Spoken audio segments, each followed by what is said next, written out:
All right, good evening, everyone, and welcome to the STEM Files on OMSTV.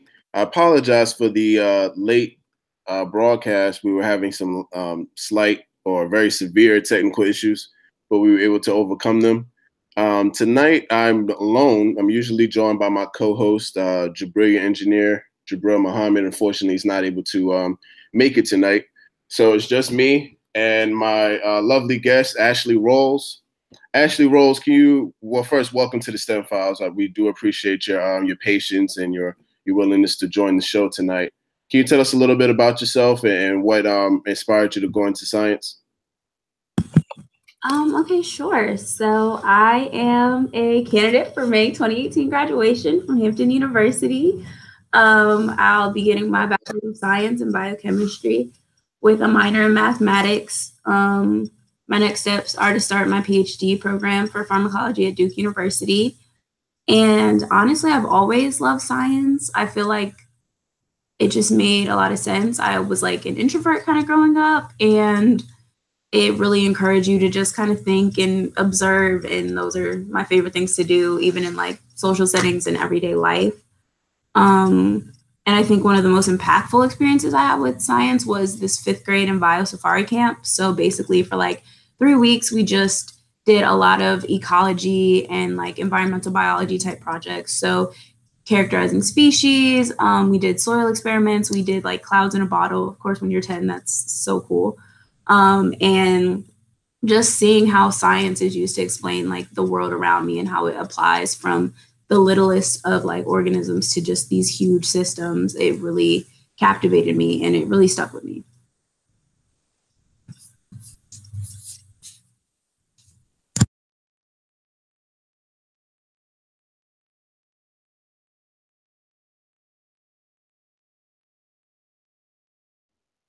Can you hear me now? So what was it about science that made you say, okay, this is something I want to do for the rest of my life? I think as most undergrads coming from like, okay, I'm good at science, I'm pretty good at math. I was just like, I want to help people, so I'm going to be a doctor. And we had this speaker in our freshman biology seminar, and they just talked about how, you know, doctors practice medicine, but there are people who are on the edge of like discoveries and breakthroughs, and they're really creating new knowledge. And those are researchers. And when I really thought about the day-to-day, as well as just my personality type, and the compatibility of what being a physician would really be like, I was like, I think I want to be a researcher. I think that makes sense. And after spending time in different labs and getting to understand different mentor styles, doing different kinds of work, I worked in like organic chemistry labs, synthetic chemistry labs, I worked in biomedical labs. So really kind of getting a feel for, okay, where am I happy? What work that is relevant is really exciting to me. I think that really solidified just what I want to do. So what was it about biochemistry? Like if you think about all the majors that a lot of, especially Black students, choose in college, what made you choose biochemistry, and what can you, and why do you see yourself in that particular field of science? I chose biochemistry because looking at the curriculum from it, I could go anywhere. It gave me enough math skills that I guess if I wanted to code or be a mathematician, I could have made that transition. Chemistry is hard. It's so much thinking and so much critical thinking and application. And I just wanted something that would challenge me and give me the foundation to really go anywhere, because I started out biology and that was very much, okay, I'm going to be a physician. This is what's going to happen. And once I realized that wasn't it, I needed to find a major that gave me lots of different courses against multiple disciplines of science, so that then at the end of undergrad, I could make a decision and be prepared to go wherever I wanted to go. Awesome. Now, you said that chemistry is hard. What are some of the common misconceptions of chemistry, or what were some of the things that you did to make chemistry easier for you? I say chemistry is really hard because it is very, in a lot of ways, the basic things they're always going to be there, but they're very easy to forget. as a biochemist, I had to take this advanced instrumental class my senior year. And our professor said, "What is PT?" And all the biochemistry majors were looking at him like, if it's not carbon, nitrogen, hydrogen, oxygen, or sulfur, we really don't talk about it anymore. So it's very easy to kind of forget these foundational things like alkali earth metals, or even PT is platinum. We went back and forth about whether or not platinum was an element. And then you just laugh because at the end of the day, I mean, all of like the biochemistry students that are in my cohort, we're so smart, we're going great places, and we know a lot. But you can know so much and still not know anything about what's being asked of you. And I think, number one, it's really humbling. But number two, I think that's a really great perspective to have on life, that you can own your lane and still be completely clueless about what's going on around you. And it's not necessarily a bad thing. You know, that's why there's collaboration across different fields and disciplines. And that's why it's important that people in different STEM disciplines or even in different fields of life talk to each other. Because when you get a whole bunch of different experts in a room together, you guys know so much more than if you just sit and approach a problem from your perspective. You know, and I think I'm paraphrasing this, but I remember hearing someone say, I can't remember the exact quote, that someone who is willing to admit that they know nothing is the smartest person. You know, so how important is it to maintain your humility while you're pursuing your particular while you're pursuing your degree or whatever it is that you're studying? How important is it to remain humble? It's so important to remain humble because at the end of the day, everything we learn came from someone asking a question, from someone making an observation. I mean, so many of the things that we thought were even true 20 years ago were like, that's not really true. I mean, yeah, Watson and Crick got a Nobel Prize, but we also know there's Hogstein base pairings, you know, like no matter how right you are or how celebrated you are in science, like chances are, even if your theory becomes a law, it applies to 99% of things. And then there's somebody out there who's working to figure out what that 1% applies to. And you have to be open to that. Right. Now let's talk about those that are not open to that. Why do you think there's so much arrogance in science today? Like when you go to a university, right, and you deal with a lot of the scientists or the faculty members there, sometimes they have this this demeanor about them that feels that they're entitled or that they're what's the word for it? You know, they come off as very arrogant or pompous. What do you think are some of the reasons behind why you see the faculty and the scientists represent themselves like that? I think so much of that is just ingrained in academic culture. And I didn't realize it until I went to all of my interviews and things like that for graduate school. And it was so strange to sit across from these 50-year-old, 60-year-old people, and they just started doing kind of like clinical work. So they're like, oh, I shadowed some physicians, and it really reinforced, why I'm doing this. And I'm like, you're 50 and 60, just learned how to care about people. But academia isn't made for empathetic people. It's made for people who are, number one, extremely curious. For the large part, it definitely takes a bit of grooming to even get this far. So there's a sense of privilege, and you see it because most of the professors I met, their parents were physicians or PhDs. Like, I was like, of course, I'm going to go to grad school. So that's there. And then how you stay relevant and how you build your career in academia is literally about prestige, publications, presentations. It's all about being seen and being heard. So all of those things, essentially, they're going to feed your ego. And I think that's a big problem with academic culture in general, because we do this to help society, to help people. But at the core, academia is a lot about ego. And I think that's why those personality types are everywhere, because those are the people who get by. Those are the people who get ahead. When it comes to academia, why do you think the ego is there? Like of all things, there are many industries that have a lot of egotistical people and different and things that are related to that. But why do you think academia itself has that representation in terms of, you know, the people that are working in it? Why academia? I think a big part of that is that there's such a disconnect between researchers and academics and the people who are actually affected by the knowledge that they're creating. And there's such a long, lengthy channel, you know, because you do your work, you publish in this amazing peer-reviewed journal, and your peers know about it. But it's really 10 years before the general public starts to understand things. I mean, you look at the things we understand about cancer. Cancer prevention and things like that, that just got very popular in the last 10 years. Scientists have known about cancer prevention for 15, 20. So there's this kind of lag time. And a big part of that is because they are secluded. You know, they're not from the communities that are affected by this work. And if they are, they don't relate to the people. They can't communicate science to the average Joe, and they don't know how to ask and find community health organizers or people to kind of bridge those gaps of knowledge. And they feel like they don't have to do that work because academia doesn't require it of anybody for the most part. Wow. It's refreshing to hear a young, I'm not going to say young person because I'm not 40, 45 years old, but it's good to hear a person in my age group, let's put it that way, able to articulate why there's a problem in the community when it comes to community and science. Now, are you from Virginia in the Hampton area?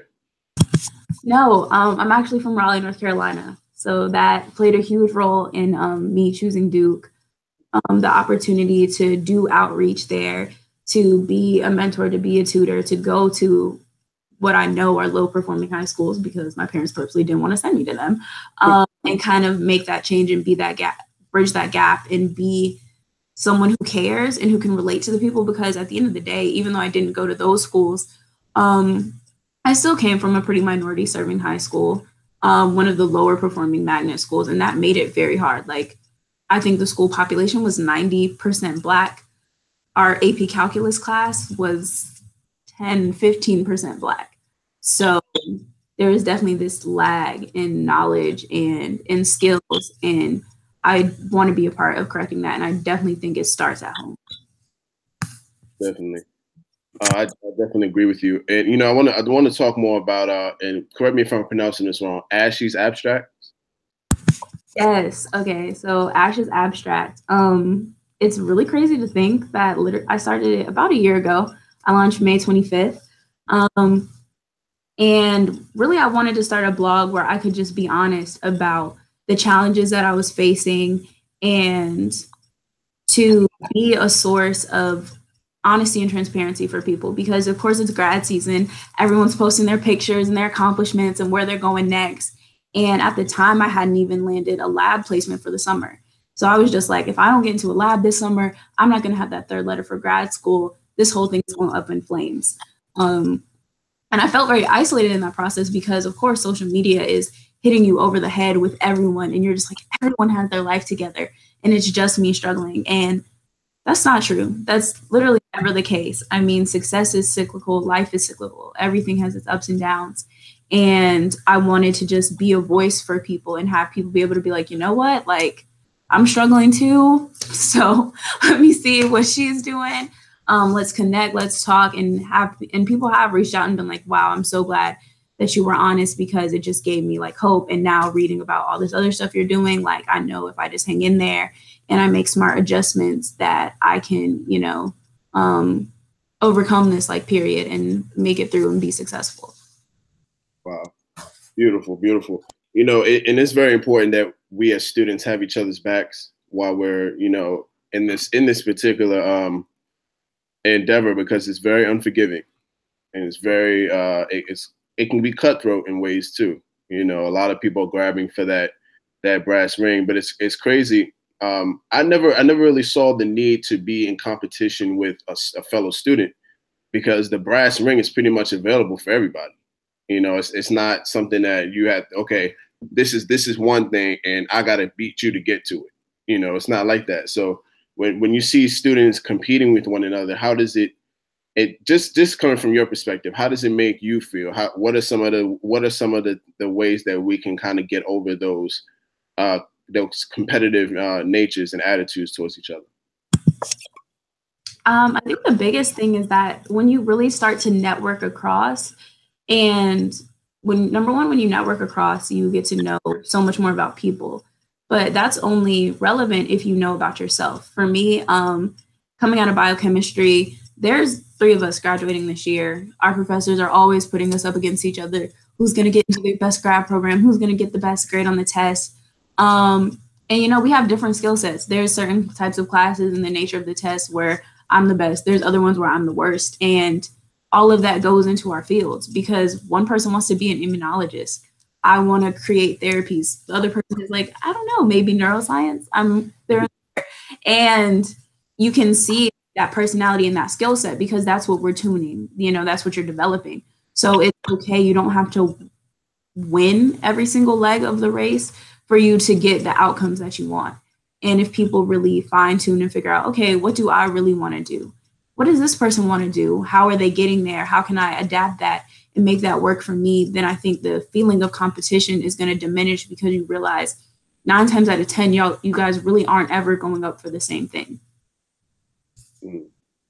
Now you mentioned in your bio you wanted to go towards neurodegenerative. Excuse me, it's a tongue twister. Neurodegenerative diseases. What made you want to go into that area as it relates to biochemistry?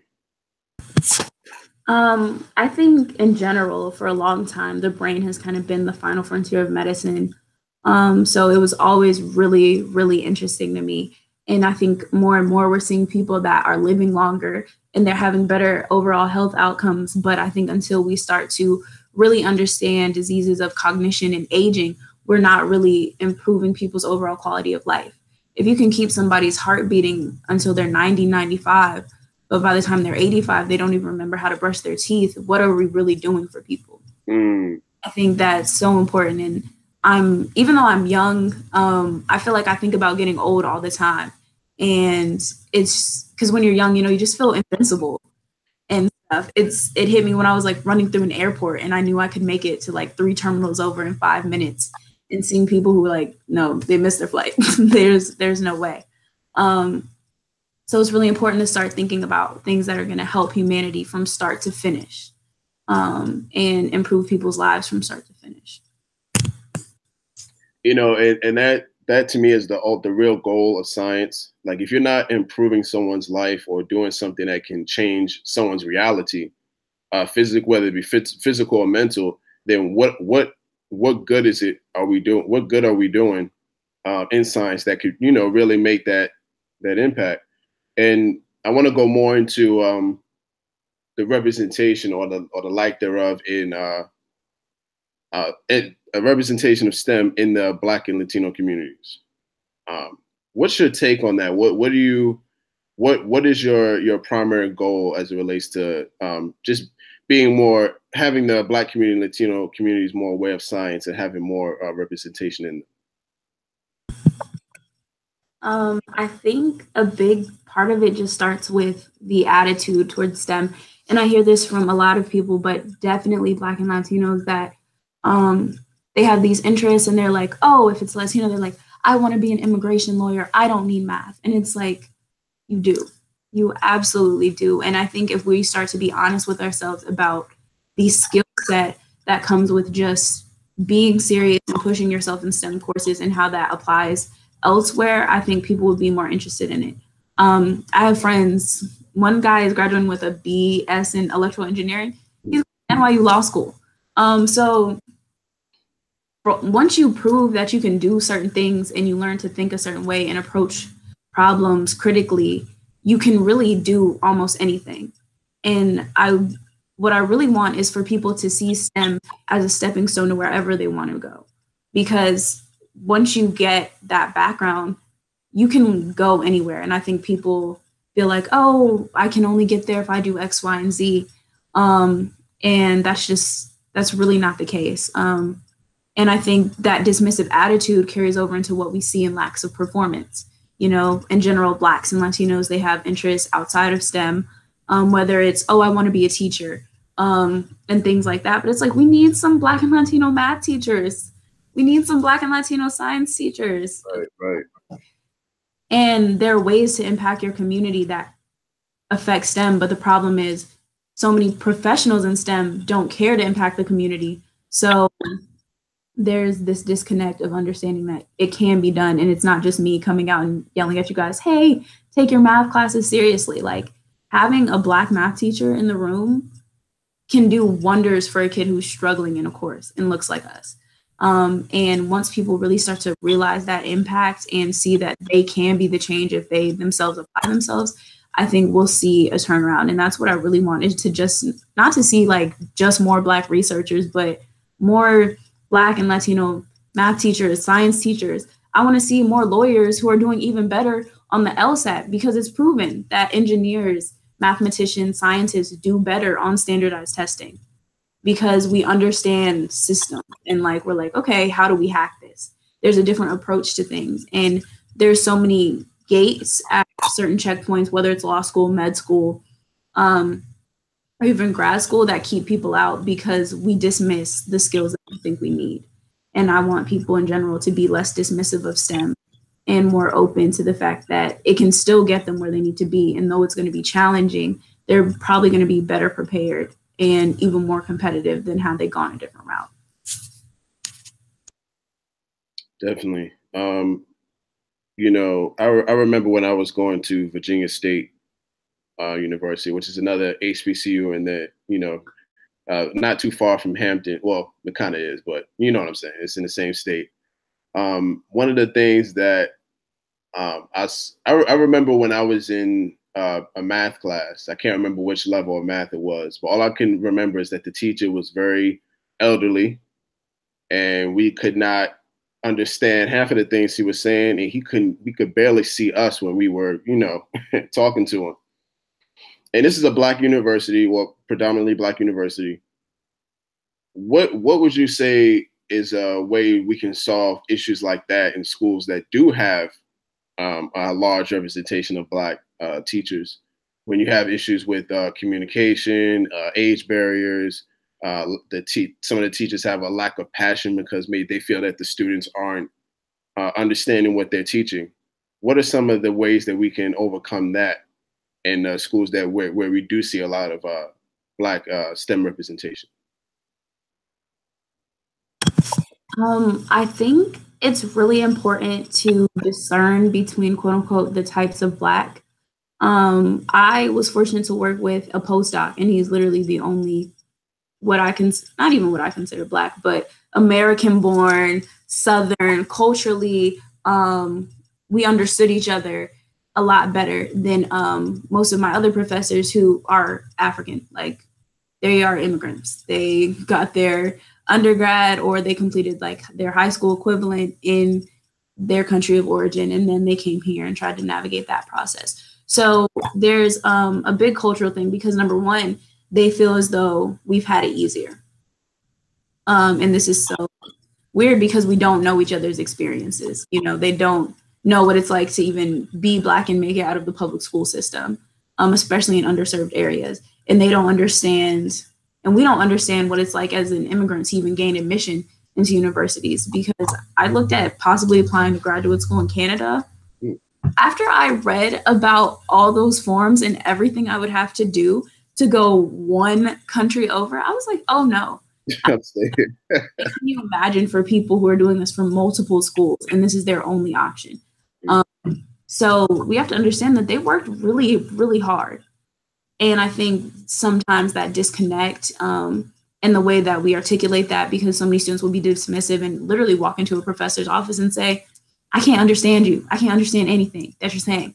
And this person's like, I worked hard to learn 3 languages and you're saying you can't understand me, but you couldn't understand anything if you went where I come from. So there's really a sensitivity that needs to be applied. And that's why I think that even as people in STEM, we can't exist in a bubble. You need to understand cultures, understand the process like of these people to get where they are, so that the communication can be a lot easier and those conversations are easier to navigate.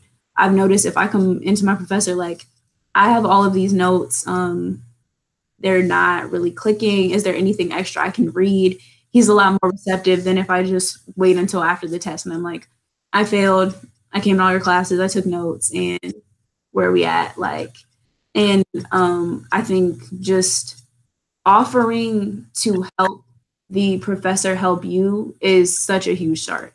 Like, find that common ground. And I think that's something that, especially because I guess HBCUs, I think they should do better at preparing students and how to navigate those conversations, especially in STEM fields where most of the time we're going to be met with elderly professors who have an accent because they're not necessarily from here, because that's very common. And I think coming in, if students were trained like, okay, here's how you, like sensitivity training, you get it at the job. And I think if we did those kinds of workshops and have those kinds of sessions available at the undergraduate and even graduate level, we would see better communication between students and professors.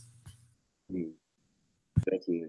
When you look at the say you go into a community like Compton in California, as a scientist and as someone who is very passionate about seeing science in these types of communities, what would be the first thing you would do in terms of your area of science? What would be one of the first things you do?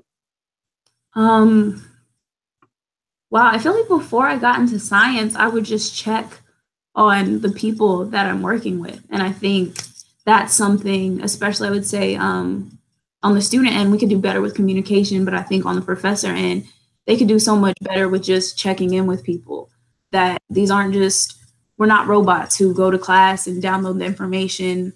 There's life. There's life outside of school. There's life outside of science. And I think when we choose to acknowledge that, people are a lot more receptive to what we have to say. But in general, like an activity, if I was in Compton with like grade school kids, I feel like they'd enjoy lava lamps. Them about, the difference in like polar and non-polar things and how oil and water don't mix and why that's so cool. We can manipulate that. I think something else that's really simple, but I've noticed kids really like to enjoy is when we do density rainbows. So we just prepare sugar solutions with various amounts of sugar.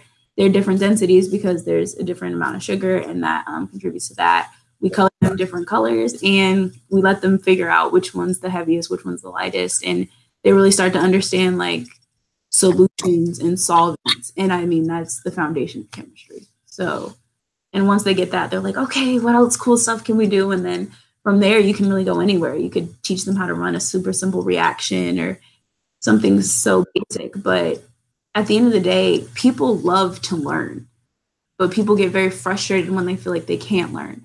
And we have to figure out how to navigate that and get people to where they're comfortable being wrong, and then they can be confident when they're right. Confident when they're right. That's a huge thing right now, is confidence, especially amongst Black youth. Speaking personally on your confidence, what are some of the things that you did to maintain your confidence, and how do you encourage others to be confident in anything that they're doing, whether it's architecture or just raising a family? Like, what would you recommend to boost confidence, and how did you maintain yours? Actually, I don't think anyone would necessarily describe me as confident, but I've learned not to do anything that reduces people's ability to trust in my abilities. So even though I might be nervous, the way I present myself, the way I present my information, my science is such that you can't tell, because at the end of the day, my insecurities are not anybody else's business. And I think if we approach life in that way, and I ask questions when I really need to, but they're thorough questions. They're questions that can be solved with just a little bit more reading.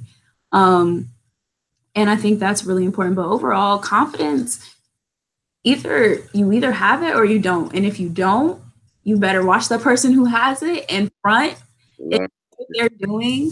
And eventually you'll be fine. And it gets less and less. But I mean, there's always going to be issues, especially as a Black person in STEM. Like when I went on grad school interviews, I was the only Black girl in the group. You're flying out 20 students. I'm the only Black girl, sometimes the only Black person. So there's definitely this feeling of, did they send the right emails to the right person?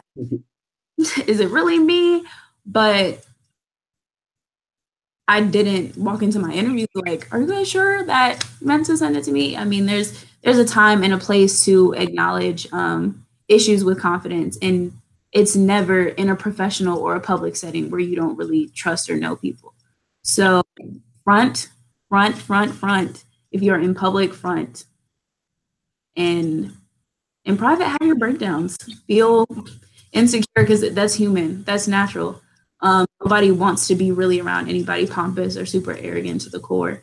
And that shouldn't be something anyone really wants for themselves. But out in public, you have to present yourself a certain way to be taken seriously. And that's across the board everywhere. You know, one of the things that now usually we ask this question towards the end of the show, but I want to ask you now because I feel inspired to do that.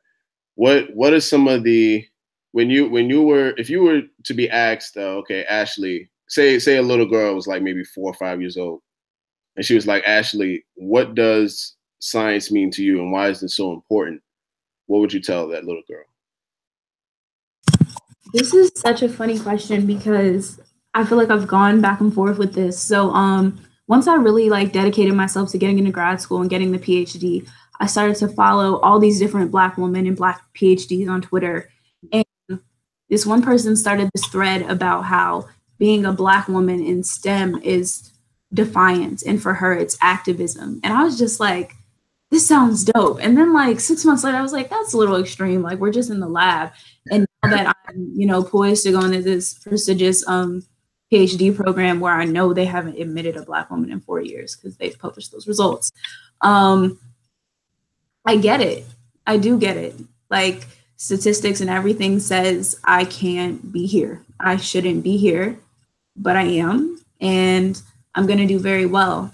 And I think that's an attitude to take into anything, because 9 times out of 10, if you're a Black woman, if you're a woman of color, you shouldn't be in these spaces. You shouldn't be in leadership positions. And it's a big way to kind of flip the bird to the system and to pave the way for other people. I think it's so important to leave the ladder behind.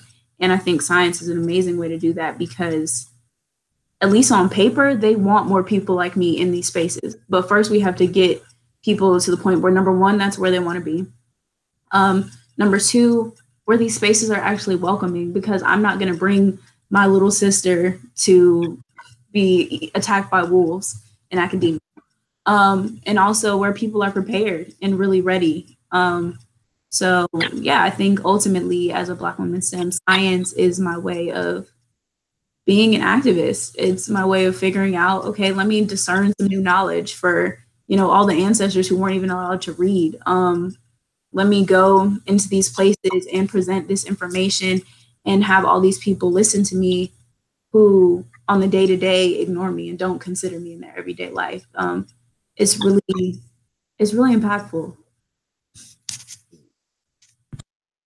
I definitely agree with you. Me personally, I love seeing Black women in science because one, here's the reason why I like seeing Black women in science. The first reason is because I was actually homeschooled. I was raised by a single mother. I was homeschooled from like 4th grade to 10th grade. So a Black woman has been at the forefront of my education since childhood, And even if you look at my team for OMS, most of them are, Black women, and Black women have so much to offer in terms of imagination and different things that they feel can change or help impact a community in a positive way. What are some of the things that you want to get across, and when it comes to being a Black woman in science? What are some of the things that you want to see done as it relates to Black women even pursuing careers in science? In general, I want more Black women to feel comfortable doing whatever they want to do. I think that's part of being like a womanist, is just whatever the choices you guys want to make. I want to empower you guys to do that. And if you have an interest in science, please explore it. Please do. And even if you don't, don't dismiss it, because I think that doesn't get us anywhere. Also, as a Black woman in science, I think it's really important to start to break certain stereotypes and to not fall into certain expectations. This summer, I was at Baylor College of Medicine in a lab, and I worked myself on every front. And not just, okay, yeah, of course, I'm the first one in, the last one out. But even then, making sure that I'm the nicest person in the lab, that I ask the least questions at the lab meeting, but that I have the most answers. I mean, like, navigating this thing of where I'm like, oh, I can't be the angry Black woman. I can't be the dumb Black girl. They can't say I'm lazy. And you will kill yourself. Like, I was an undergrad putting in 60, 70-hour work weeks and studying for the GRE. That's ridiculous. And that's no way to live. And especially because that's not necessarily what I wanted. Did I want to work hard and did I want a great project? Absolutely. I really want to have to do all that to get it, or was it even necessary? Not at all. And I think the more and more we see Black women in these spaces, the less and less we'll feel the need to be everything to everybody. So that's kind of my personal responsibility, is to make sure that as a grad student in labs at Duke, that if God, hopefully there's like a Black undergrad who comes into the lab, that she sees me come in at 9 and leave at 5 a couple times a week, and have a balance and say no and be a person and not try to go through life just not fitting in stereotypes, and trying to break those on my own, because number one, we didn't give them to ourselves, and it's really my burden to dismiss them. And number two, like, as a woman, like, that's just too much pressure on yourself for no reason. Absolutely. Yeah, you said something very key. You said and not being used up in so many different directions. Do you think that Black women are overused or underused in any way in terms of what a society can get done to make it better?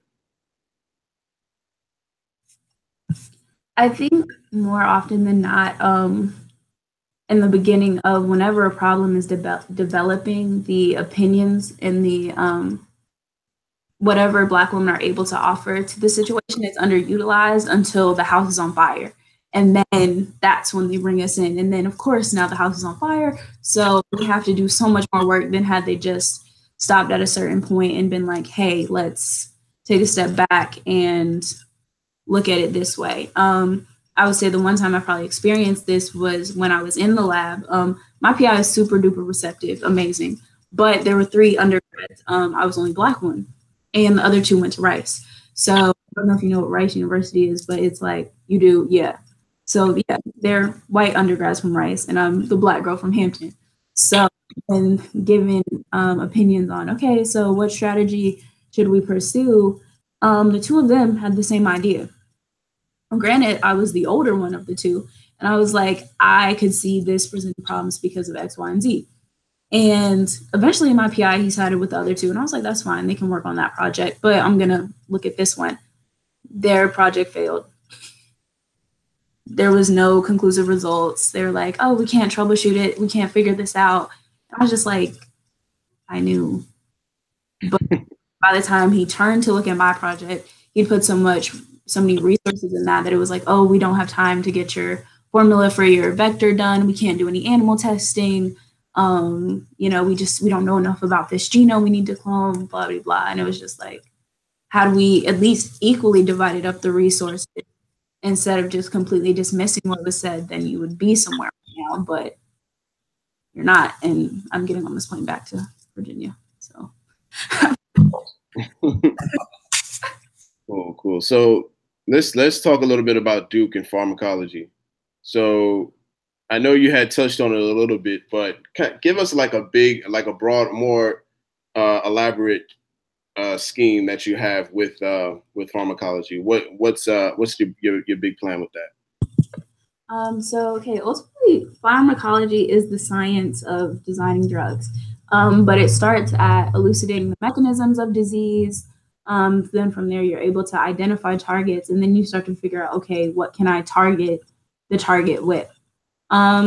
So I'm going to do some rotations kind of at every stage of the process and see where, you know, I fit, where my gears kind of turn. But ultimately, my hope is to, at the end of my PhD, have a project where I've identified a drug target and I'm ready to take it to a biotech or startup company for issues with cognition and nerve disorders. And that's in general my goal for as a researcher, is to really make headway in therapeutics for issues with aging and cognition, because people have been trying for a really long time.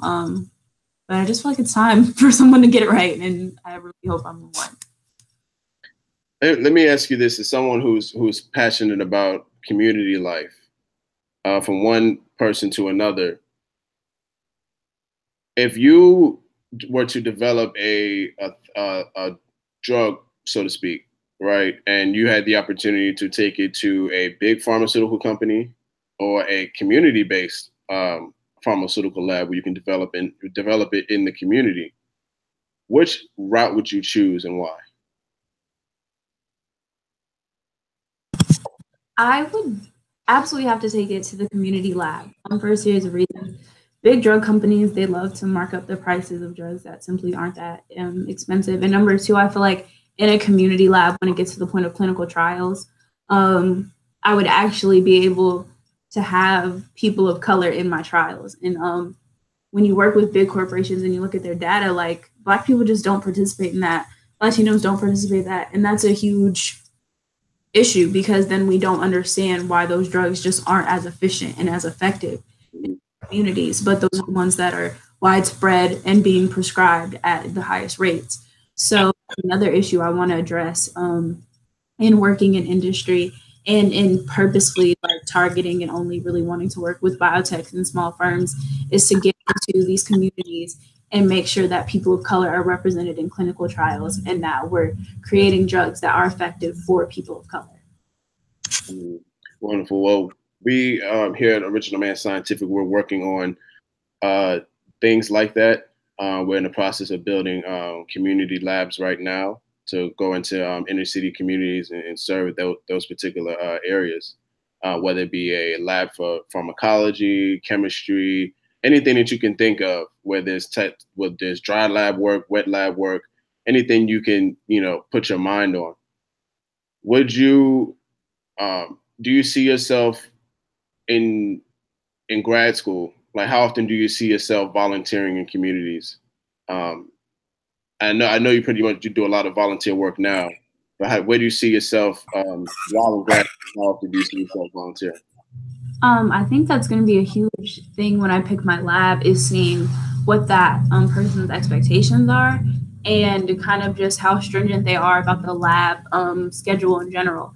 Because even though I said like I don't do 12 hours days, I love to be in the lab. Like I am a lab rat, and I could definitely see myself being that person who comes in at 7 and leaves at 3 and hangs out at the high school until 5, doing something as simple as tutoring or science outreach, and comes back to the lab to finish my experiments, and having a mentor and a faculty advisor who supports me in those endeavors and understands that I'm not getting a PhD just for clout, that I'm doing this to really impact change. And I didn't come back to Durham just to go to Duke. I came there to be in the community and work with kids of color and people who look like me and make sure that they're confident in their abilities, and whether it's STEM or any other issues they want to bring to me, but to be a resource and to be a face for Black women in STEM in the community. Awesome. Well, I definitely want to thank you for taking the time out to join us tonight. I know it's not exactly us because it's just me, but I thank you for us taking the time out to just kind of go into what it is that you're passionate about and what you want to see in the community as it relates to science. We're actually approaching the end of the show.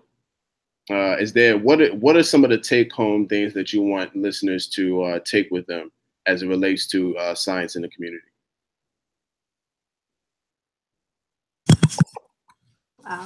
Wow.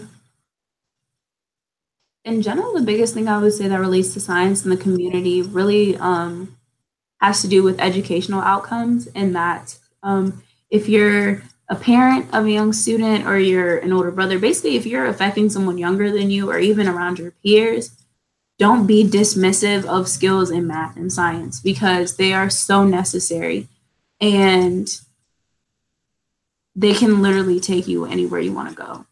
And they're definitely worth honing in on, even if you don't want to be a researcher or astronaut. Like, they can get you to law school, they can get you to the White House, you know, they can get you wherever you want to go, and you just have to apply yourself and really see the value in having those skills.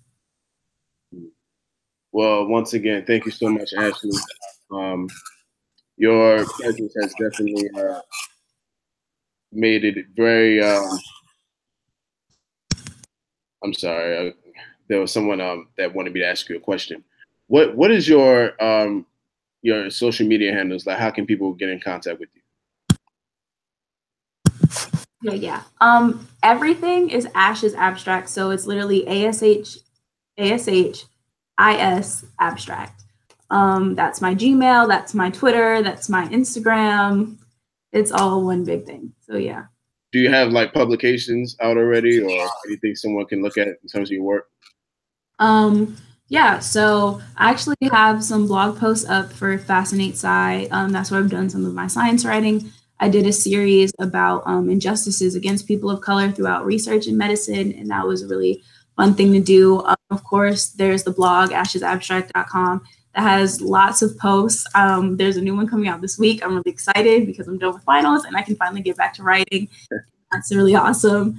And yeah, there's just going to be more things coming, and I'm really excited also to kind of pivot the blog and define what I want Ash's Abstract to be about while I'm in grad school or while I'm in this like new place. Now, is your blog on YouTube or is it somewhere else? Oh yeah, no, my blog is ashesabstract.com. So yeah. Okay, awesome. Well, thank you again, Ashleigh. It was definitely wonderful having you. We definitely look forward to working with you in the future because your goals pretty much align with ours. So again, thank you so much. This has just been another edition of the STEM File. Is your background muted? Oh, sorry. This has just been another edition of the STEM Files on OMSTV. We are no longer on Blog Talk Radio. Also, Ashleigh, if you want to go and look at some of our episodes on Blog Talk, just go to blogtalkradio.com/OMSSTEMfiles. And for those who are listening, once again, that's blogtalkradio.com/OMSSTEMfiles. So thank you again, Ashleigh. Peace and blessings to everyone who tuned in, and we look forward to having you again on our next episode. Peace.